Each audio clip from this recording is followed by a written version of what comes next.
santo, santo, santo, santo, santo, santo, santo, santo, santo, santo é o Senhor dos exércitos, e toda a terra está cheia da sua glória.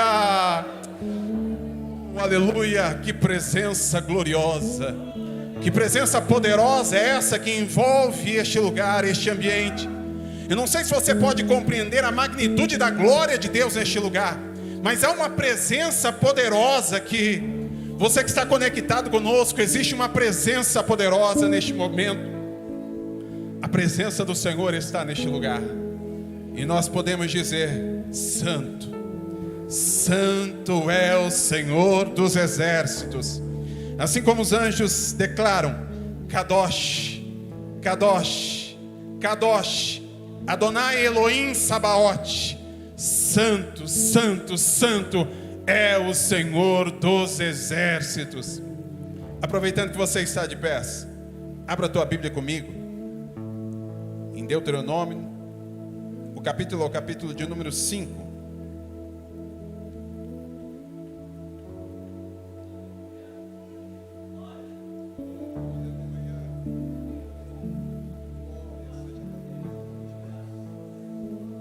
Capítulo de número 5, verso de número 24, que vai dizer assim: E dissestes: Eis que o Senhor nosso Deus nos mostrou a sua glória e a sua grandeza, e ouvimos a sua voz no meio do fogo.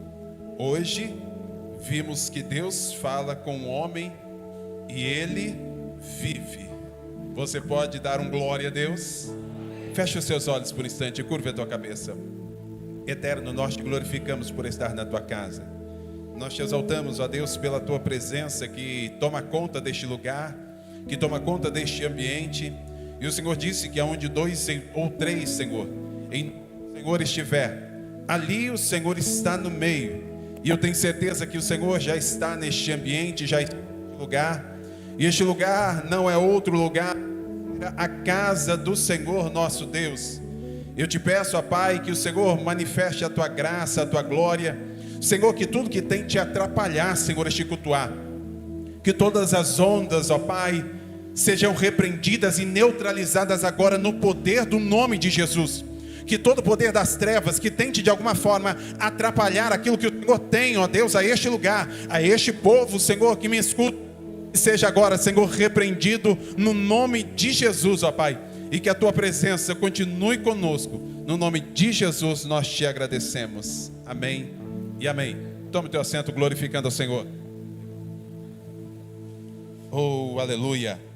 Pois bem, o texto que nós acabamos de ler vai dizer que o Senhor, Ele mostrou a sua glória para o ser humano.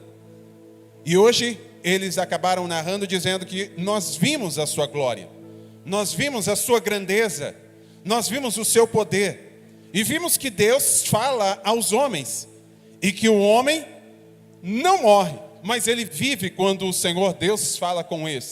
Ora, vista que a presença do Senhor é uma presença poderosa, é uma presença gloriosa, é algo sobrenatural, e que a compreensão humana, ela não consegue ter uma dimensão. Por isso que nós vamos ver, assim como o presbítero Mateus disse, que existem algumas expressões, existe algo que nós vimos ou que nós vemos, que não dá para compreender. E por isso os autores ou os escritores vão dizer, de tal maneira, porque às vezes é incompreendido na linguagem humana, na compreensão humana, mas verdade é que a glória do Senhor é algo sobrenatural. E aqueles que querem ver, observar de forma natural, não consegue compreender. É por isso, pastor Braz, que algumas pessoas chegam aos cultos, chegam em um determinado local, ouvem a voz de Deus, ouvem canções maravilhosas que exaltam ao Senhor, mas elas não conseguem sentir nada. E alguém começa a sentir algo sobrenatural, começa a sentir a presença de Deus, e outros desapercebidos. sem perceber o mover, o movimentar que está acontecendo. Eu não sei se você consegue perceber, mas neste momento nós estamos cultuando ao Senhor Deus. E a Gleides disse com propriedade: cultuar a Deus é adorar a Deus. E quando nós adoramos, nós não viemos simplesmente para receber, apesar de que Deus é muito Deus para nos dar. Mas nós não viemos para receber, porque a adoração nada tem a ver com receber, mas a adoração tem a ver com entrega. Nós viemos entregar algo que nós temos ao Senhor. Pastor, eu só tenho choro e tristeza. Então entrega isso ao Senhor, porque Ele converte em alegria. Ele faz um milagre acontecer naqueles que entregam para Ele.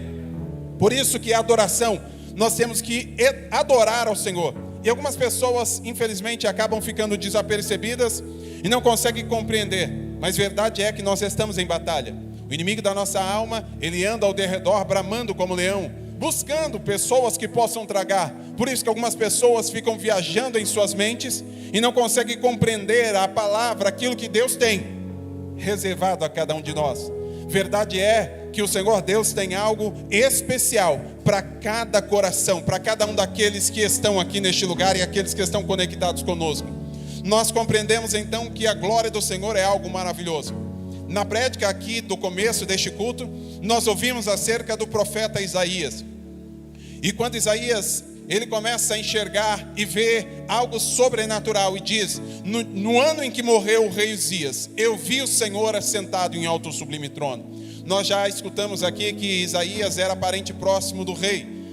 E foi necessário, alguns acabam acreditando dessa forma, que foi necessário que aquilo que trouxera conforto talvez para Isaías, imagina ser parente do rei, e aquilo que talvez trouxesse um conforto para Isaías, que trouxesse uma segurança para Isaías, morreu, não tem mais.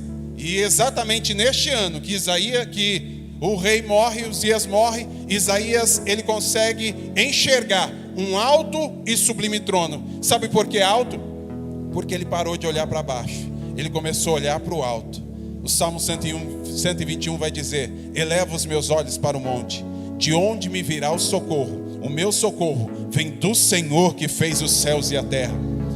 Às vezes é necessário que percamos algumas coisas no meio do caminho, para que possamos ganhar os céus.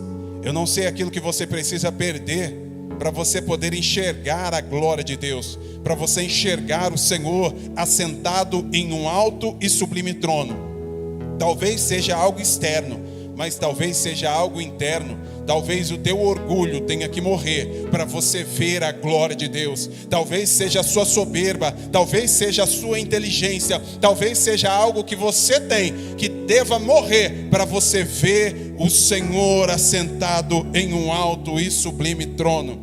Verdade é que todo ser humano que tem um encontro com Deus, ele precisa de alguma forma ter uma experiência com Deus. O Evangelho, ele não é baseado em experiências que o ser humano tem individualmente com o Senhor Deus. E eu não posso fazer uma doutrina acerca da minha experiência. Eu não posso formar uma igreja através da minha experiência, porque cada ser humano tem uma experiência diferenciada com o Senhor Deus, mas baseada na palavra do Senhor nosso Deus. Cada um de vocês que estão aqui já tiveram a sua experiência com o Senhor Deus. E eu digo a vocês jovens que tiveram experiência aqui ontem, vocês adolescentes, vocês juniores, crianças, você que está aqui me escutando, você precisa ter a sua experiência com o Senhor Deus. Você precisa ter o seu contato com Deus. O Evangelho não é um evangelho de teoria, não é um evangelho onde eu apenas escuto, mas é um evangelho de prática. Por isso existe uma diferença entre conhecimento e sabedoria, e nós já aprendemos com o pastor. Inteligência é aquilo que nós adquirimos através da escrita, através daquilo que nós ouvimos, e automaticamente nós adquirimos conhecimento. Mas o conhecimento por si, ele não traz transformação para a vida das pessoas. O que traz transformação para a vida das pessoas é a sabedoria. Porque eu pego este conhecimento e eu coloco em prática este conhecimento, e eu automaticamente vou me tornando uma pessoa sábia. Pastor, Como é que eu faço para ser uma pessoa sábia? O temor do Senhor é o princípio de toda a sabedoria. A primeira coisa, tema ao Senhor teu Deus. Pastor, como é que eu adquiro sabedoria? A Bíblia vai dizer em Tiago: quem quer sabedoria, peça a Deus, porque Ele dá deliberadamente a todos quanto pedem. Basta você pedir sabedoria. Pastor, como é que eu adquiro sabedoria? Aí o terceiro ponto: quer adquirir sabedoria? Começa a ganhar almas, porque quem ganha almas, sábio é.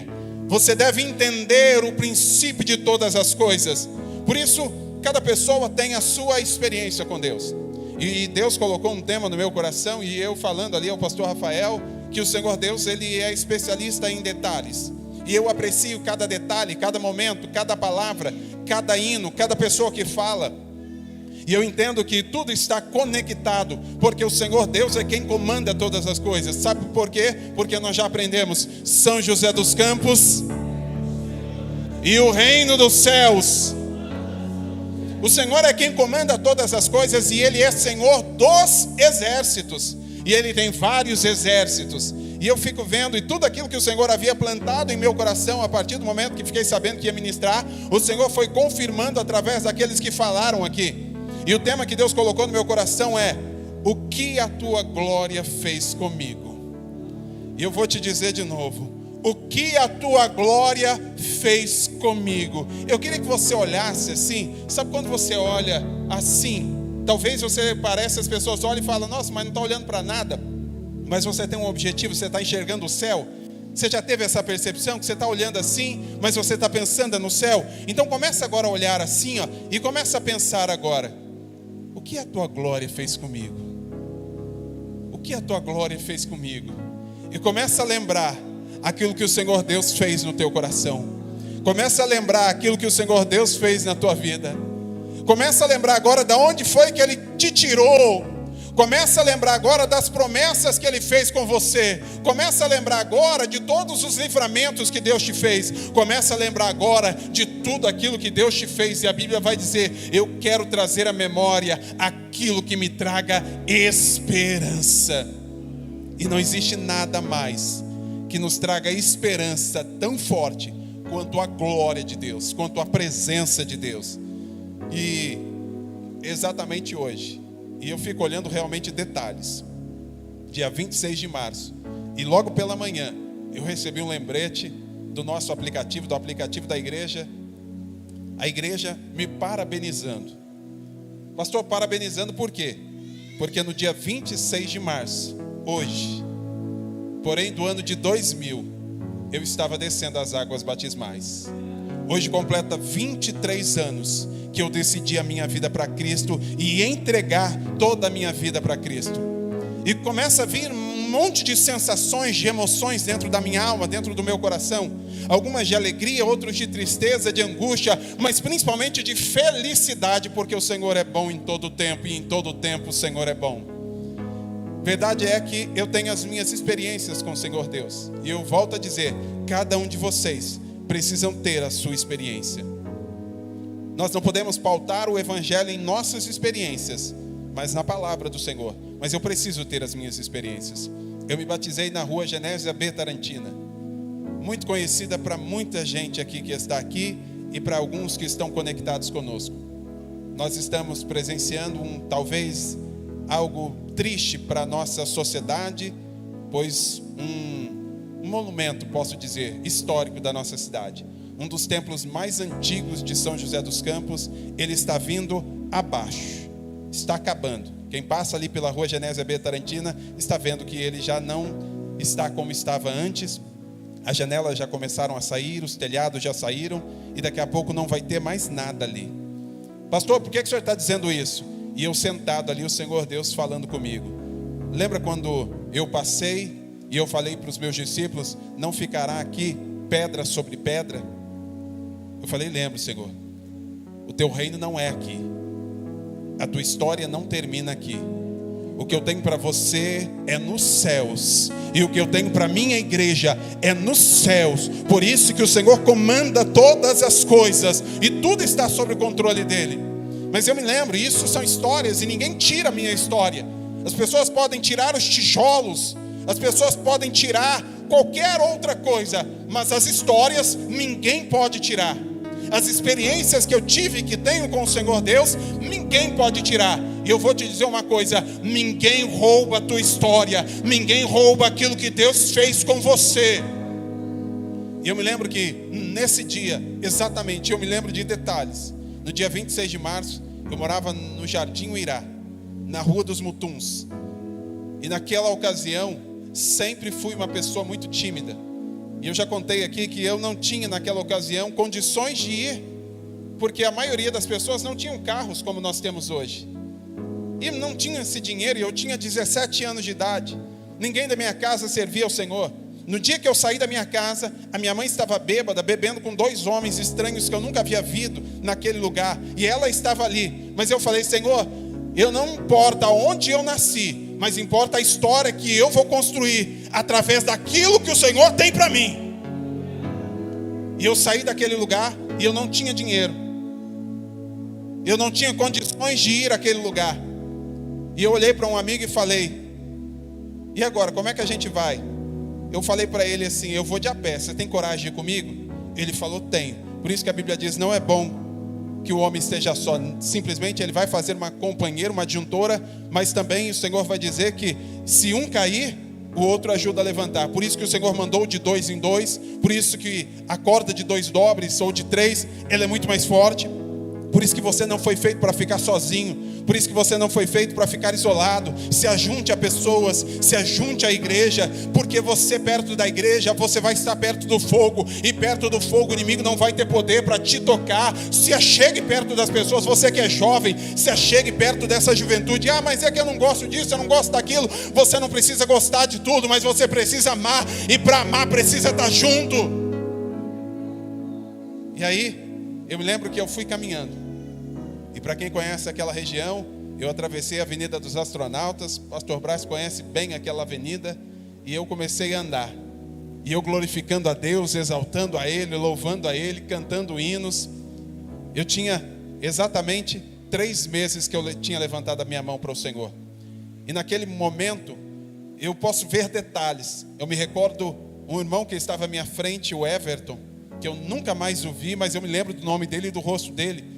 E ele estava à minha frente, e ele sentindo a presença de Deus. Estávamos em uma fila, pastor Ricardo, assim como aqueles que vão herdar os céus, estão glorificando em uma fila, marchando para frente. E a fila estava indo, e as pessoas descendo aquele tanque batismais. E descia um, e descia outro, e o Everton que estava na minha frente começou a glorificar a Deus. Aí daqui a pouco eu comecei a glorificar, o outro daqui começou a glorificar, a igreja inteira começou a glorificar. Pastor, para que ficar glorificando a Deus? Irmão, só glorifica quem sente, e só sente quem glorifica. E aí ele começou a dar glória a Deus, glória a Deus. Aí daqui a pouco ele começou a aumentar o glória a Deus, glória a Deus, glória a Deus, glória a Deus, glória a Deus. Sabe o que aconteceu? Jesus batizou ele no Espírito Santo ali na fila, indo para o batismo, antes de descer o batismo, aleluia. E daqui a pouco começou uma glória. Eu me lembro que eu desci também as águas batismais, o Senhor me renovou. Comecei a falar em línguas estranhas naquele lugar. Desci ao tanque de batismo, fui ali ao banheiro junto com as pessoas. E todas as pessoas que estavam ali, jovens, homens, todas as pessoas que estavam ali, começaram a glorificar a Deus, sentir a sua presença, falando em línguas estranhas, sentindo essa presença. Aí eu volto a te dizer: olha o que a tua glória fez comigo, Senhor. O que a glória de Deus fez com você? Eu quero falar para 2 tipos de pessoas aqui. Para aqueles que já tiveram experiências com o Senhor Deus e talvez esqueceram daquilo que o Senhor Deus fez. E o Senhor marcou este encontro contigo para te dizer: eu tenho uma aliança nova com você.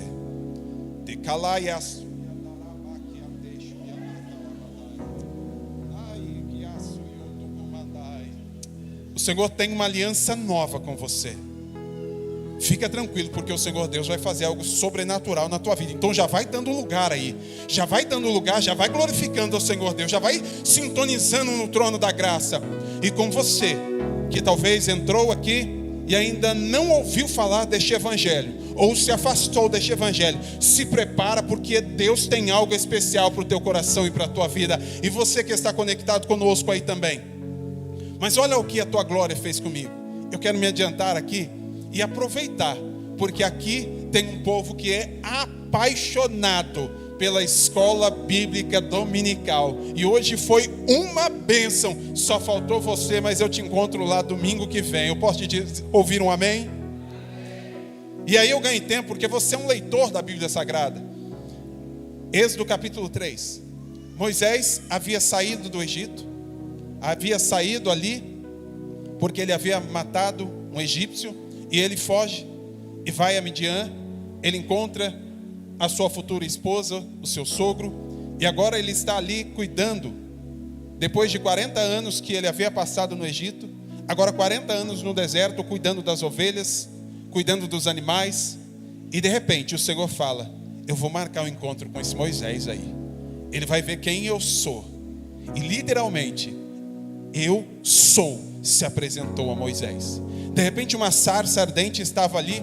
Moisés achou estranho, porque naquela região era comum as sarsas arderem, elas entrarem em combustão, mas elas não eram comuns de ficarem pegando fogo por muito tempo, logo se apagava. Mas aquela sarça, ela não se consumia. O Senhor dos Exércitos é um fogo consumidor que não se acaba. Por isso que a Bíblia vai dizer: o fogo arderá continuamente sobre o altar e não se apagará. Tem fogo aí dentro do teu coração? E aí Moisés olha aquilo e fala: o que está acontecendo ali? E ele se aproxima. Quando ele se aproxima, ele tem um encontro com Deus. Moisés. E o Senhor Deus agora se apresenta a Moisés. Moisés, o meu povo está clamando, e eu quero contar com você. Ah não, manda outro. A pergunta para você agora: João, Maria, Juliano, eu tenho um povo que está clamando aí, e eu preciso de você. Qual seria a tua resposta? Moisés olha e fala: Senhor, eu não sei falar, minha boca é pesada, isso não é para mim. Manda outro. Não, é você que vai. Chega desse negócio de desculpa. Chega desse negócio de ficar falando que você não pode, que você não consegue. Não, porque eu vou te capacitar. Você vai fazer o seguinte: você vai dizer que o eu sou é que está te mandando, e você não vai temer nada do que os homens possam fazer com você, porque eu vou estar na tua frente, Moisés. Pode ficar tranquilo, porque vai acontecer. Basta apenas você fazer. Porque aonde você colocar o pé, eu estou parafraseando, eu vou colocar o chão. Basta você pisar e eu vou colocar o chão. O chão não aparece antes de você colocar o pé. Vou dizer de novo: o chão não aparece antes de você colocar o pé. Você precisa dar o primeiro passo de fé, e o Senhor dos Exércitos, Ele vai te encontrar você. O Senhor te chamou, é Ele que vai te capacitar, é Ele que vai te encher, é Ele que vai te erguer. Ele só está esperando você dizer: Senhor, eis-me aqui, envia-me a mim. E aí nós vamos ver aquilo que Deus fez com Moisés. Alguém que aparentemente não sabia falar, alguns acreditavam que ele era gago, mas ele foi o libertador de Israel. Ele resgatou o povo de Israel com mão forte, trouxe a terra prometida. É lógico que o seu sucessor é quem se encaminhou do final, mas ele fez um sucessor, e esse sucessor entrou com o povo na terra prometida, e as promessas que Deus havia feito na vida de Moisés foram cumpridas. E todo o plano que Deus tinha para a igreja do Senhor hoje, ela começa através daquilo que Deus faz na vida de Moisés. Porque um homem se levantou e disse da seguinte forma: eu quero a tua glória. Certa vez, o Senhor disse para Moisés: Moisés, pode ir, o meu anjo vai com você. Pode ir, Moisés, porque o meu anjo vai. Sabe o que Moisés disse? Senhor, eu sei que os anjos são poderosos, eu sei que os anjos têm poder, mas o que eu quero mesmo, Senhor, é a tua glória. E eu não vou dar nenhum passo sem a tua presença. Sabe o que você precisa fazer? Senhor, eu não vou dar nenhum passo sem a tua presença. E aonde o Senhor te mandar ir, o Senhor vai se encarregar de todas as coisas. O Senhor Deus fez coisas sobrenaturais através da vida de Moisés, porque ele se colocou na posição. Mas nós vamos encontrar na Bíblia algumas pessoas, eu quero falar dessas pessoas. O segundo personagem que eu quero falar está lá em Gênesis, no capítulo 32, dos versos 22 também a 32. Existia um homem chamado Jacó. E Jacó, o nome dele significava suplantador, ou significa suplantador. Alguns acreditam que enganador. A vida de Jacó foi uma vida atrapalhada, uma vida sem perspectiva, uma vida onde as pessoas não davam muito crédito a ele. Tanto porque ele mesmo entregou aquilo que ele tinha de melhor, que era a sua primogenitura. E ele entrega a Esaú. Ele entrega aquilo que ele tem de melhor. E aí eu te pergunto, olha aqui para mim, o que é que você tem entregado? Pastor, eu não entendi. O Senhor Deus colocou talento em você. E o que é que você está fazendo com esse talento? Você está enterrando os talentos que Deus colocou nas tuas mãos? O Senhor dos talentos, Ele vai voltar. E Ele vai cobrar os talentos que Ele te entregou. E se você acha que você não tem nada, até o que você pensa que não tem, vai ser tirado. Se eu fosse você, eu me levantava, porque o Senhor já colocou a glória dele nas tuas mãos, na tua vida.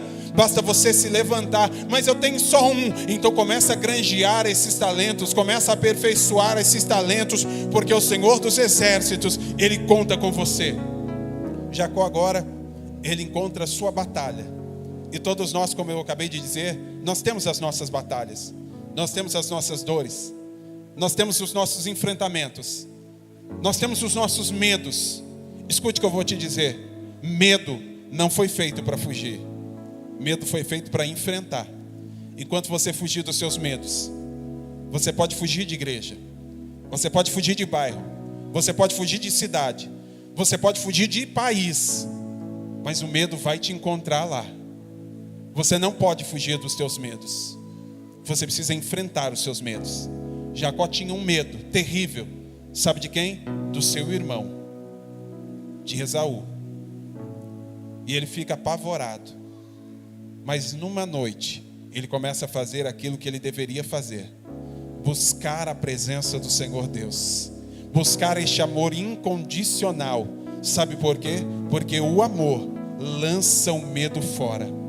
Quando Jacó está agora no Val de Jaboque, pronto para atravessar, para encontrar Esaú, o Senhor Deus se apresenta a ele, e naquele momento eles começam uma batalha. E nós muitas das vezes precisamos batalhar. Pastor, o que é batalhar? É insistir em oração. É na oração que você batalha, não é na reclamação, não é na murmuração. É por isso que tem muita gente perdendo as batalhas da vida, porque está usando as armas erradas, está reclamando, quando na verdade tem que agradecer, porque nós temos muito mais motivos para agradecer do que para reclamar. E quando eu reclamo, o cortisol é liberado, e automaticamente eu vivo uma vida triste, angustiada, simplesmente pelo fato de reclamar. Mas quando eu começo a agradecer, eu começo a liberar a ocitocina dentro de mim, e automaticamente a alegria do Senhor brota na minha vida, e a alegria do Senhor se torna a nossa força. Jacó agora luta com o anjo, e nesse momento o Senhor muda a história de Jacó. Qual é o teu nome? É Jacó. A partir de hoje eu vou mudar a tua história. A partir de hoje, o que disseram de você não vai acontecer, porque eu vou mudar a sua história. Eu vou mudar aquilo que falaram de você. Se falar que você é um enganador, se falar que o seu casamento não vai dar certo, se falar que a tua vida não vai dar certo, se falar que o teu ministério não vai dar certo, eu vou mudar a tua história a partir de hoje, Jacó. O teu nome não será mais Jacó, mas o teu nome será Israel, porque você lutaste como um príncipe, e você venceste. Você continua de pé, mesmo com tanta dor, você continua de pé. e eu vou mudar a sua história. Sabe como nós vamos ver que a história vai ser mudada? Não pelos bens que adquirimos, mas pela coragem e ousadia que temos de enfrentar os problemas da vida. Quando o Senhor muda as histórias, não quer dizer que nós não vamos passar pelas provações e dificuldades da vida, mas é que nós vamos passar entendendo aquilo que devemos fazer. Pastor, o que é que nós devemos fazer no meio da luta e no meio da dor? Glória a Deus, aleluia, louvado seja o nome do Senhor. Eu sei que o meu Redentor, Ele vive. Eu sei que Ele vai se levantar. Eu sei que Ele vai me dar vitória. E eu vou enfrentar qualquer tipo de situação. E aí sabe o que Ele faz? Ele enfrenta o irmão dele. E ele pensou que o irmão dele ia matar ele. Talvez ia destruir a vida dele, porque ele havia roubado a primogenitura do irmão. Mas de repente, quando ele se encontra com aquele homem, depois de haver mandado presentes, ele se encontra com aquele homem. Sabe o que aquele homem faz? Aquilo que todo ser humano tem que fazer. Pastor, o que todo ser humano tem que fazer? Primeiro é o amor, que lança o medo fora. E depois do amor é o perdão. O perdão é a chave que nos tira da prisão. E tem muita gente que está aprisionada. E Jacó estava aprisionado, o irmão dele estava aprisionado, não vivendo a sua vida. Mas a partir daquele momento, eles se abraçam e choram. Eu não sei quem que você precisa perdoar. Eu não sei se é um abusador. Eu não sei se é um pai, uma mãe que te abandonou. Eu não sei se é alguém que te proferiu palavras. Eu não sei quem é que você precisa perdoar. Mas quanto mais rápido você perdoar, mais rápido você vai enxergar a glória de Deus. Porque Deus literalmente muda a história de Jacó, porque Ele faz aquilo que Ele tem que fazer. Pois bem, o terceiro personagem que eu quero falar está em Jeremias, no capítulo 1 e verso 4. Jeremias é um profeta. É alguém que é usado por Deus. Mas até o capítulo que nós estamos lendo, capítulo 1, Isaías ele começa a olhar sempre a quem? Mas a partir do capítulo 1, a partir do verso 4, o Senhor Deus muda a história de Jeremias. Jeremias agora começa a enxergar de forma mais ampla e dizendo: Senhor, eu sou uma criança, eu não sei falar, eu não sei pregar. Quantos de nós que aqui estamos, já pelo menos uma vez falamos que não somos capacitados para fazer algo? Quantos de nós achamos que a nossa capacidade é pequena e que não temos poder para fazer nada? Que não temos autoridade talvez para fazer nada? Quantos de nós jogamos a responsabilidade nas mãos de outras pessoas simplesmente porque nos achamos incapacitados de fazer algo? Mas Jeremias, quando ele encontra a glória de Deus, o Senhor fala: não digas que você é uma criança, porque aquilo que eu te mandar falar, você vai falar. E você vai falar com ousadia, Jeremias. E se você acompanhar o livro de Jeremias, Jeremias foi o único dos profetas que todos os outros profetas estavam pregando palavras de persuasão. Todos os outros profetas estavam dizendo: a vitória vai ser sua, rei. Pode ficar tranquilo, não vai acontecer nada. Mas Jeremias foi o único que teve coragem e ousadia para dizer: você vai morrer, o Senhor tomou o teu reinado, vai acontecer isso, vai acontecer aquilo. Pastor, e aí? Foi jogado no calabouço, foi jogado no poço, foi jogado na cisterna, ficou preso, passou humilhação, passou tribulação, mas ele não negou aquilo que Deus tinha feito na vida dele, porque o Senhor havia dito para ele: olha, o que eu te mandar falar, você vai falar. E ele com ousadia fez aquilo que o Senhor Deus havia dito na vida dele. E aí eu te pergunto: o Senhor Deus te chamou, marcou um encontro com você, te capacitou, e você ficou parado? Você ficou com medo? Você ficou olhando e simplesmente não fez aquilo que você deveria ter feito.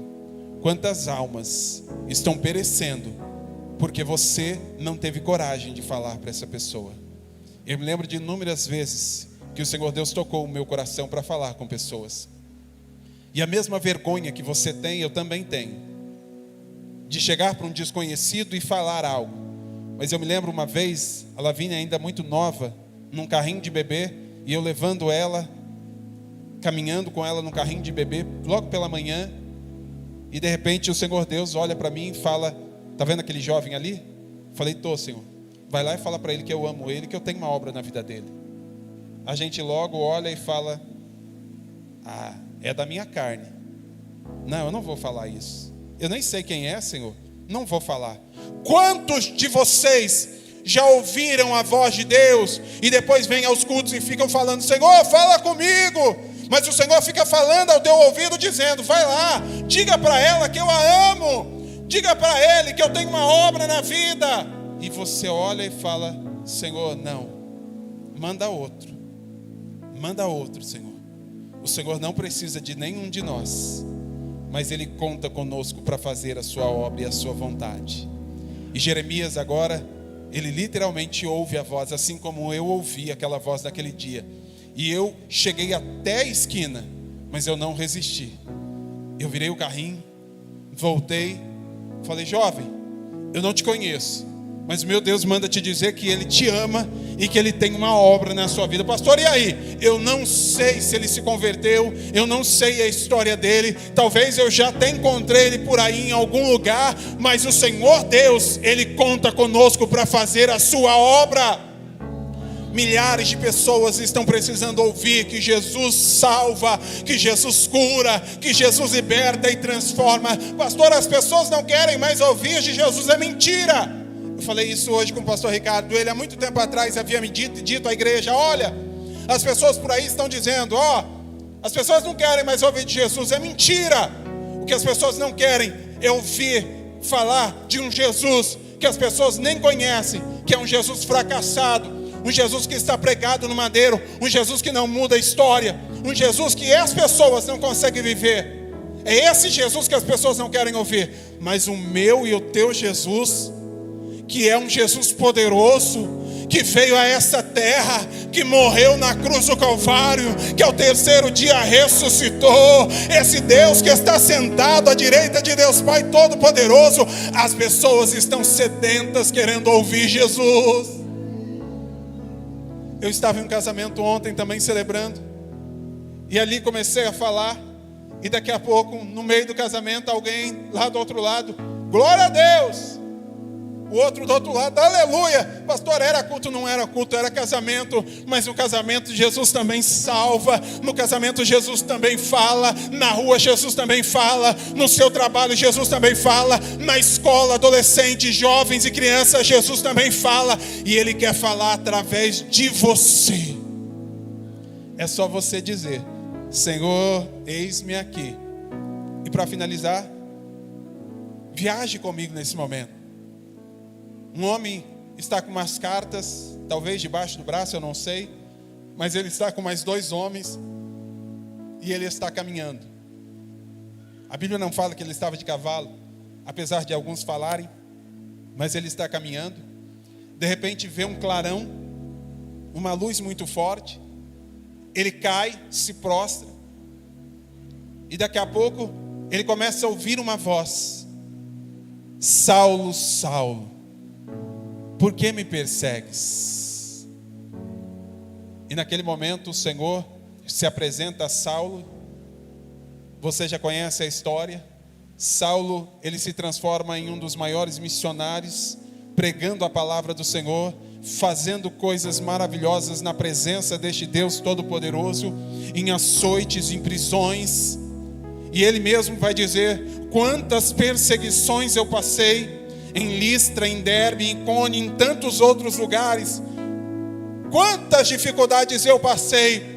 Mas ele bate no peito e diz: mas o Senhor de todas me livrou. O Senhor de todo sofrimento me livrou, de toda angústia me livrou. E ele estava preso, mas escrevendo aos irmãos: olha, se alegrem no Senhor. Outra vez eu vos digo, se alegrem na presença do Senhor.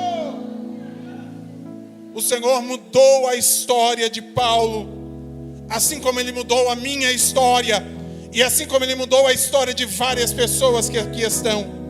E aí eu te pergunto: o que a tua glória fez comigo?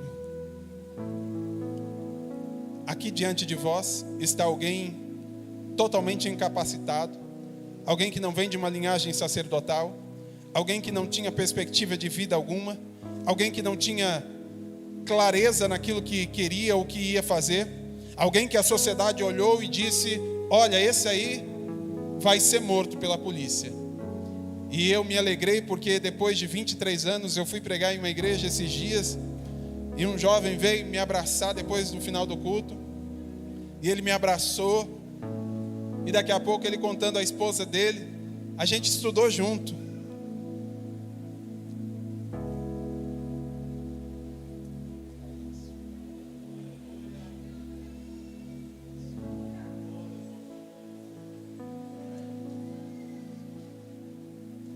A gente estudou junto. E eu posso dizer que Deus mudou a vida dele. O que Deus fez na sua vida, Juliano, meu irmão, que coisa maravilhosa. Sabe por quê? Porque Deus está chamando pessoas que alguém olha e não dá nada. Talvez alguém olha para você e não dá nada, mas Deus olha para você do mesmo jeito que olhou para Paulo. E alguém vai dizer: Senhor, esse aí é Saulo, ele está perseguindo a igreja, ele está matando todos os cristãos, ele está querendo acabar com tudo, esse aí não presta, Senhor. Aí o Senhor olha e fala: olha, ele pode parecer isso tudo aí para você, mas para mim ele é um vaso escolhido. Eu não sei o que estão dizendo para você e de você, mas o Senhor está dizendo: esse aí para mim é um vaso escolhido, esse aí é alguém que eu vou levantar, esse aí é alguém que eu vou usar, esse aí é alguém que eu vou fazer proezas na vida dele, e todo mundo vai ver o que eu vou fazer na vida dele, porque eu quero impactar ele com a minha glória. Se coloque de pé em nome de Jesus.